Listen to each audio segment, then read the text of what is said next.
This game's not won on social media. This game's not won on telephones. This game is won with shoulder pads, helmets, mouth guards, and sweat. That's how the game is won.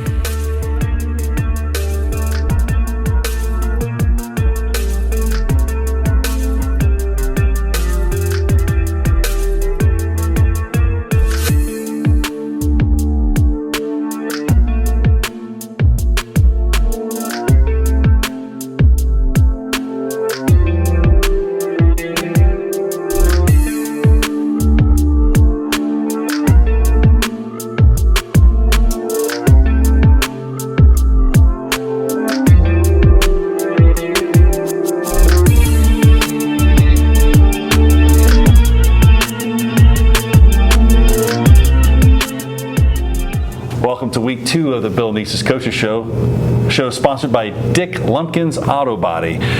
Indians get the win in week 2 and certainly the first MVL conference game of the season, 58-0 over West Carrollton. Coach, it was a dominant performance right from the get-go. Into the first quarter is 35-0. Really, there's not much other than that. There were some stats that we can talk about down the road, but it was a dominated performance by both sides of the I think so. I think we had a lot of, at the end of every week, we kind of have a board that we go over in our Monday meetings, who had some, game changer plays, game changer performances, and we had almost 7 of them, and this, whether or not it be Jackson Tromley, who put 9 balls into the end zone and was 100% on extra points. Brayden has 4 touchdown throws.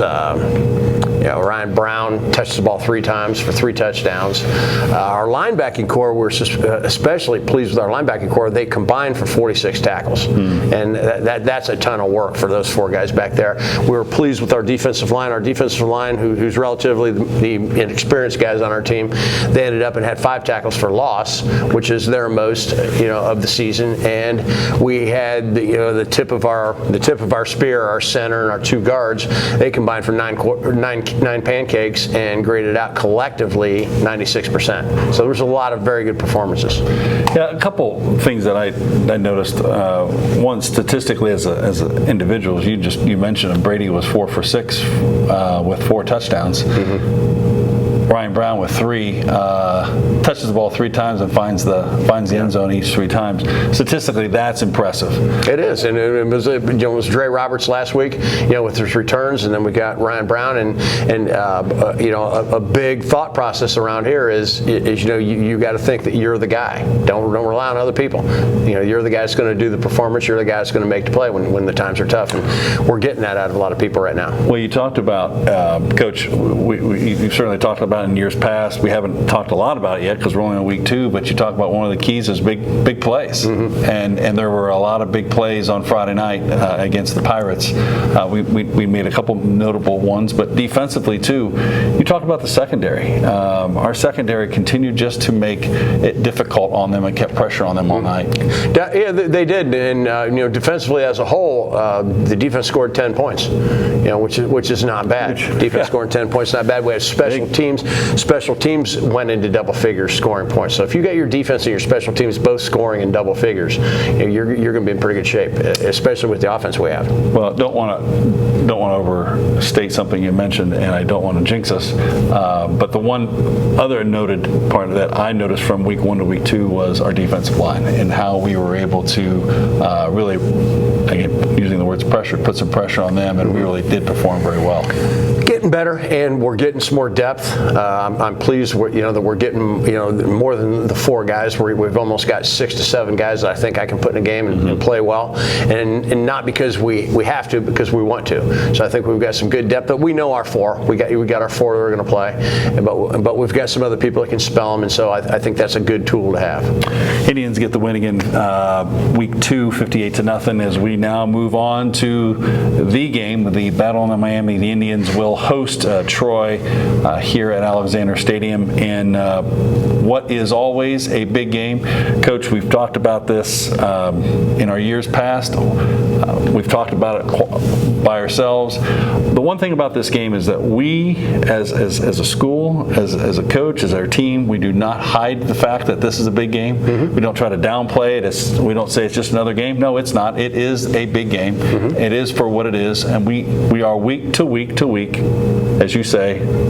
This week it's a big game. It is, and you say you're week to week to week, but I think this week, the word week maybe has a little bit bigger font and might be in a little bit more bold text, and I think that's the way the players are. I think that's the way everybody is. It's a great history.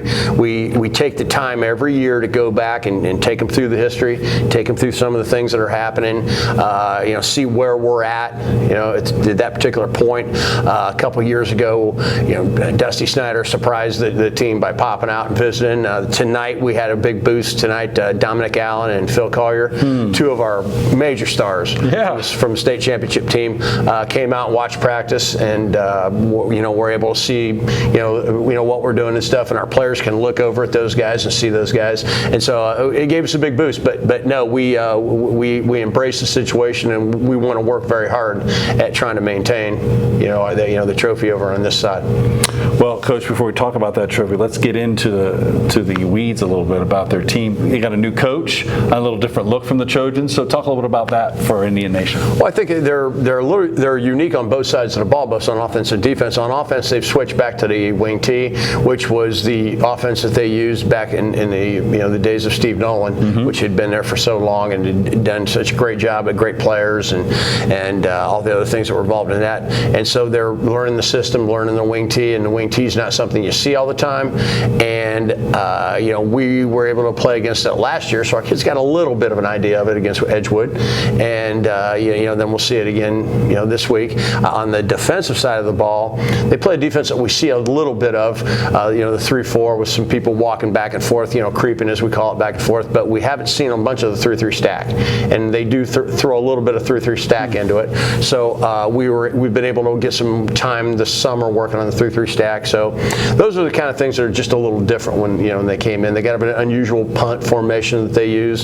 So everybody's on their toes a little bit, maybe scratching down a couple more things on a piece of paper than they have been in the past. So when people hear wing T, I know there are some people out there that will say, okay, hey, I remember last year Edgewood ran the wing T. What's very similar, or is there a little difference between variances between the two teams? Like I used to say, at one point in our league, we had 4 teams on our schedule running the wing T. At one point. And we would scrimmage St. Mary's, which, Skip Boffman, one of the greatest coaches in the history of Ohio, ran the wing T. And so we would scrimmage them, and then Sydney ran it, Troy ran it, Tecumseh running it, and then to various degrees, some other teams went back and forth and running it. So I think each person kind of has their own flavor in terms of whether or not you're going to go straight old school, which is, buck, trap, waggle series, whether or not, I know, Coach Dirge, when he was running the deal at Tip, and I've noticed that I've seen a little bit of it here this year again, that he was more the jet trap guy, jet trap. The biggest thing with the wing T, no matter what your flavor is just the different variations of it. Getting people to look here, and then being able to execute really good, sound, fundamental blocking. And that's what it comes to. And then at just the precise moment, throw that pass. So keeping everybody in a conflict, so to speak. Well, there'll be no doubt there'll be conflict on Friday night here at Alexander Stadium when the Indians host Troy at a 7 p.m. kickoff. Coach, let's talk about the game in itself. Here, the game is the longest standing rivalry, most played rivalry in the state of Ohio. Right now, the edge is 66 wins for Troy, 65 for Piqua, and then there are 6 ties. So this game has the implications that if the Indians can win and win, we're at a tie. Which, think about that, that's quite an astounding record for so many games played. That's how close this series is. Probably to why you talk about the history with the kids and what this game means. Yeah, and there's been a couple streaks. They got on a couple streaks. We got a couple streaks, and it was even for a while. Maybe 1 here, 2 there, and then they stretched it out a little bit, and then we stretched it out a little bit. And next thing you know, we're knocking on the door again to get this thing evened up again. So it's important to the players, and I think that it's not something that they're just faking. No, it's genuine. It's something they're genuinely interested in, and they enjoy the whole thing about it. I mean, we just finished probably one of the longest meetings we've had in a long time, and there was not a single person that was not, like saying, oh, finally, let's get this over with. They were expecting another film clip, another slide, or whatever the case may be. Well, Coach, the guys understand the importance of it. At the rally, at the opening rally downtown that we had, Meet the Team, when you gave the microphone to the guys and you asked them, hey, let everybody know what your thoughts or goals of the season are, a good number of them weren't talking necessarily about league championship or even a postseason run. Even those are important to them. They said, we want to beat the Trojans. Yeah, and that's one of the first things that the two guys were out here tonight at practice. One of the first things that they mentioned was that they didn't get beat by Troy, and that's kind of a little bit of your measuring stick. They said actually before they revealed that they were the stars of the state championship team. They brought the Troy part up first. Well, Coach, this one is a little different because you've been here, over 30 years now, and you've played this game in various weeks. You've played it early in the season, you played in the middle of the season, and then for a long period of time, up until before the pandemic hit, it was week 10. Yeah. Week 3, does that make a difference as to what week 10? Do you like playing it earlier, or does it matter? I don't think it matters. I really don't. I think whatever point you play it at, then that is where you want to play it. And it got to be for a while there that we were playing game 10, and it was just constant mud, rain, et cetera, et cetera. And I don't I didn't mind playing it then. I don't mind playing it now. It doesn't matter. I want to play it. Coach, speaking of not mattering, you got two players that doesn't matter what the situations is, they give you great effort and great results, and Brayden Soliday and Jacob Voskuhl. Those are two guys that, again, have been a big part of the program, not just this year, but and last year and years previous. So can you talk a little bit about those two guys and what those two guys have meant to Pickle football? Yeah, well, number one, they're great weight room guys. That's why I always start off, they're great weight room guys. Number two, they're great classroom guys. Brayden Soliday, probably one of the, if not the smartest guy on the team. Phenomenally graded out 100% this week, which very rarely happens. He makes most of the calls on our offensive line, and started off as a center and had played center his whole life. And it just seemed like that as soon as we moved him to guard, because we had another kid come back to play football, Zach McGuire came back, and so he came in and played center, that he was almost like it was freedom for him, because he can pull now. He didn't have to worry about the snap, and he can just see the whole field. And he's just a load when he gets the corner. When we run our power game and he's the insert guy, and he turns around that corner and he's looking for somebody. He's not looking downfield just I'm going to run and get this over with. He is seriously stomping down looking for somebody, and his down blocks are key, and just his whole game. His whole game is amazing. Jake, the other side of the guard, is a carbon copy, a little smaller. He's only about 265, whereas Soliday's 3 bills. But when Jake comes around a corner, same deal. Those guys are great pullers. They're great at kicking out, and I don't know that we've had 2 guards at the same time that have been better, together than those 2 guys are in terms of what they do, in terms of their pass protection, in terms of all the other things involved. Now, I could, obviously, I could come up with some pairs as recently as last year or 2 years ago. Sure. But right now, those are the 2 guys, and they are playing some astounding football. Those 2 guys are all-in guys. I mean, those are guys that the one thing I know about those guys, if you ask them to run through the wall, they won't ask you. They'll just run. Yeah. When we have defensive practice, they come with me with the defensive line, and the entire period of defensive line period, all they do is simulate for the offensive line. So they come over there and just beat on those guys, block them, and they get better doing it themselves. And then you throw our center, another 300-pounder, Parker James, in the middle at center, and that's a pretty formidable tip of the spear, so to speak. Well, Coach, I know those two guys are going to be an integral part of our success this year, and certainly look forward to great things with them. Coach, we certainly wish you well in this big one on Friday night, and we know good things will happen. Thank you. We're going to come back. We are going to talk to Brayden, and we're also going to talk to Jacob. They're going to talk a little bit about their mindset, and we're going to find out how smart these guys really are, and trust me, they are smart. Welcome again. This is the Bill Neese's Coaches Show, sponsored by Dick Lumpkins. Welcome to part 2 of the Bill Neese's Coaches Show. This time I'm going to let the players introduce their names and the positions they play. I'm Brayden Soliday. I play left guard. I'm Jacob Voskuhl. I play right guard. Jake, I'm going to let you keep it for now. Talk a little bit about the season thus far. Obviously, we're 2 games in. Things have been rolling very well for the Indians. You guys you've been a big part of the program in coming off starting last year, in the work that you put in the off season. What's your take on the season thus far? And without getting into the next opponent, talk a little bit about where you think we are right now and what we got to get better at. So far, we've had a great season, coming off almost 100 points so far this year scored uncontested, and we're just doing good at figuring out where we are, getting our roles down, what we're supposed to do, getting everything decided, like what we need to figure out to get our team rolling and be better. So I want to ask you, goals-wise, what were your goals coming into the season, and what were some of the highlights that you were hoping to accomplish as a team? Well, I mean, always the biggest goal, at least for me, is just beat Troy, and that's coming up this week. So hopefully we can lock down this week and practice and get ready for them. But overall, of course, it's the go all the way, which we want to do every year. We got close last year, but we need to keep working so we can get further than that. Brayden, I'm going to talk to you about, because it was a good segue for this week. You've got the Troy shirts on.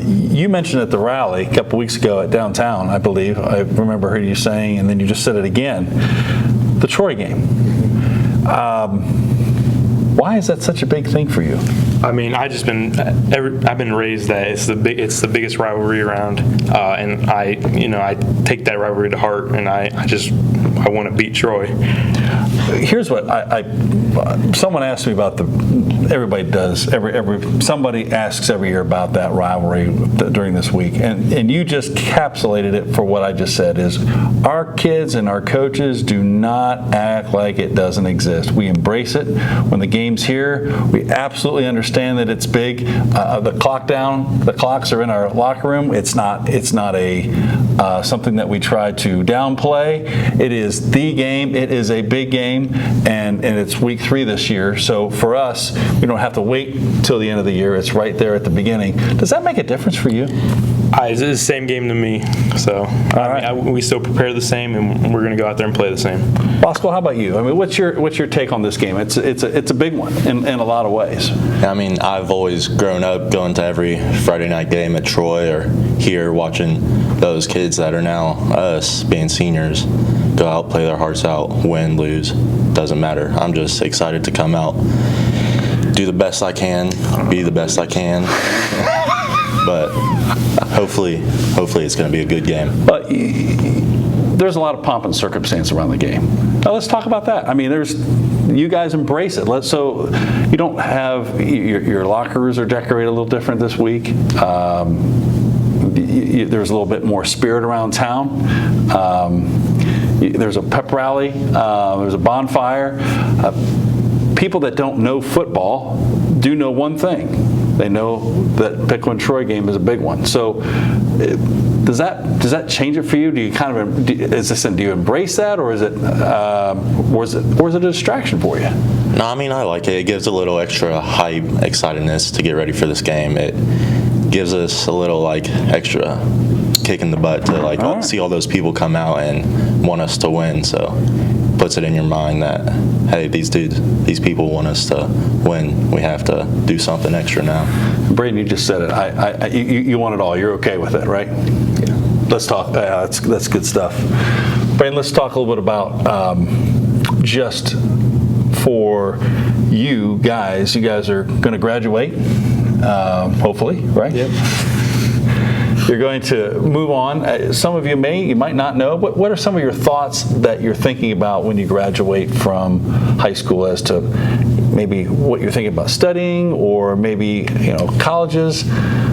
I'm not really decided on college yet, but I think I'm planning on majoring in astronomy and astrophysics. Okay. But not 100% sure what college yet. Okay. Astrophysics. What is astrophysics? So astronomy is the study of the stars, and astrophysics would be the study of how the universe moves and the stuff that happens out there. Now we know. Pretty smart guy. Sounds difficult. Voskuhl, what about you? What are you thinking? For me, I'm still undecided, really. I'm waiting to see what kind of offers come in from colleges. I'm hoping to play football. And you've got a couple already, from what we understand, right? Yes, I have. But we'll see what after this season, what offers come to me. And I'm hoping to go into study business and marketing. Well, two things is pretty clear for you guys. One, you guys are good football players, but the other, you got very intelligent young men right here, and it's pretty evident to the way you guys carry yourself. Okay, well, one fun question I've got to ask you guys, and we've done this on some of the other shows that we've done. I want you to tell everyone something fun that we may not know. So I'm going to make you're like, I'm really pushing, aren't I, Soliday? Yeah. Tell me one show that you binge watch that's your favorite, that you like to watch on your own. Binge watch? The 100 on Netflix. It's like 5 seasons. I watched the whole thing in like 3 The weeks. 100. Yeah, it's a great show. Now you got my curiosity. I've watched The Office. I had a feeling it was coming. I had a feeling it was coming from 7, 8, 9, 10 times. I mean, it's just a good show. I can watch any episode and enjoy it. And right up your alley for humor too. Guys, we wish you all the best this week as the Battle of Miami comes to Alexander Stadium. Good luck. Thank you, dude. Battle of Miami will be here on the Indian Nation station. It will be following the game on the Indian Nation station. You can catch it here live at 7 p.m. kickoff. Tickets for those sales will be online, and you can catch them on the ticket on the website at Pickle City Schools. You can catch them also at the gate for a QR code if you have your credit card and a cell phone. For our offensive linemen, I'm your host, Chip Hare. We'll see you at the stadium Friday night, and we'll see you next week on the Bill Neese's Coaches Show.